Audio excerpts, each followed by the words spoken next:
High সবাইকে। তো দেখো এখানে আমি রেডি হচ্ছে বেরোবো বলে, সেই জন্য লিপস্টিকটাও পরে নিয়েছি আর ইয়াররিংসগুলোও পরে নিয়েছি।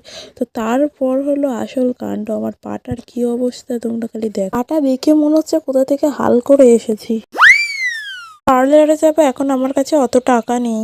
তো ফার্স্টে দেখো আমি পায়ে নেল পলিশটা তুলে নিয়েছি। তো তারপর একটা জায়গার মধ্যে গরম জল দিয়েছি, তার মধ্যে দিয়েছি শ্যাম্পু আর লেবু, বেকিং সোডা, সব কটাকে একসঙ্গে মিক্সড করে পাটাকে তার মধ্যে ডুবিয়ে নিয়েছি। নিয়ে 10 মিনিট রাখার পর একটা ফাইল দিয়ে ভালোভাবে ঘষে নিচ্ছি পাটাকে।